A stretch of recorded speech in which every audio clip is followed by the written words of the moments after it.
हमारे साथ भाजपा नेता करनैल सिंह मौजूद हैं। करनैल जी, आज आपने विधानसभा में वक्फ बोर्ड वाला मामला उठाया है, वक्फ की ज़मीनों को लेकर मामला उठाया, क्या है पूरा?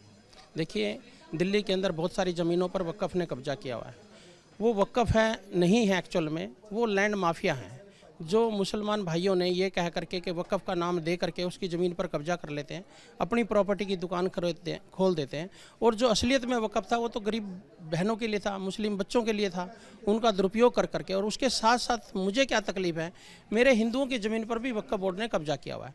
अब मैं दिल्ली के अंदर जितनी भी वक्फ बोर्ड, कोई बोलता है ये वक्फ बोर्ड की प्रॉपर्टी है, मैं उनसे डिमांड करूंगा, रिटर्न रूप में डिमांड करूंगा, अगर ये वक्फ बोर्ड की ज़मीन है तो हमें कागज़ दिखाए जाएँ, सरकार को कागज़ दिखाए जाएँ।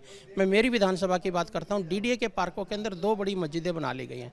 जब उनसे पूछा जाता है कि क्यों है, क्योंकि मेरे ऊपर साफ रिकॉर्ड है मेरे पास कि ये ज़मीन डीडीए की है और उसके ऊपर कब्जा किया। बोलते हैं जब भी कोई जाते हैं, वहाँ के लोग जो जाते हैं दुखी होते हैं। अभी मैं परसों, मैं किसी धर्म के खिलाफ नहीं हूँ, फिर मैं अपनी बात को बोल रहा हूँ, वहाँ पर 4-5 हज़ार लोगों ने नमाज़ पढ़ा, लेकिन जब उनकी ज़मीन नहीं है तो वहाँ के जो हमारे हिंदुत्व बहनों की, वहीं पर एक जगह हमारा मंदिर था जहाँ पर आरती करने के लिए जाना था, बहनें डर के मारे गई नहीं वहाँ पर, क्योंकि उनकी पवित्रता पे कहीं ठेस ना लग जाए। और उधर से वो इस तरह से माहौल क्रिएट कर रहे हैं जिससे अस्थिरता फैलती है।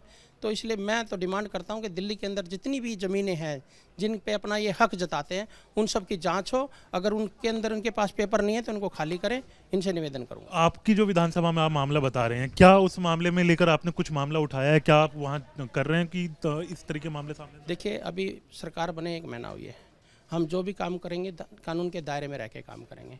सारा मेरा संज्ञान में आ गया, अब उसको लिखित रूप में जांच करके पेपर उसके सामने पेश करूंगा, मस्जिद को पेपर दूंगा, कोर्ट से अगर जरूरत पड़े तो कोर्ट से नोटिस लेके दूंगा, उस मस्जिद को खाली कराऊंगा क्योंकि वो डीडीए की ज़मीन पर है। मीट शॉप पे नेम प्लेट की बात आपने कही थी, कई दुकानों में आपने नेम, क्योंकि नवरात्रि चल रहे हैं, इस मामले को आपने बताया था, क्या कहेंगे उसके लिए? सिर्फ मीट शॉप की दुकान की बात नहीं थी, मैं क्लियर कर दूं, वो जो हमारी मिठाई की दुकानें हैं, हमारे प्रसाद की दुकानें हैं, या हमारे फलाहार की दुकानें हैं, उनके ऊपर लिखा होना चाहिए जो हमारे प्रसाद जो बनता है, जो भंडारे बचते हैं, उन सब दुकानदार भाइयों से अनुरोध है कि उनके यहाँ जो बावर्ची लोग हैं उनकी लिस्ट लगी होनी चाहिए, आपके यहाँ कौन बावर्ची है।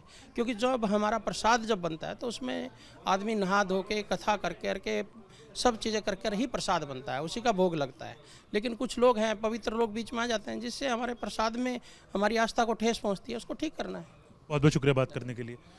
वीडियो जर्नलिस्ट संदीप सिंह के साथ हरीश झा, न्यूज़ नेशन, दिल्ली।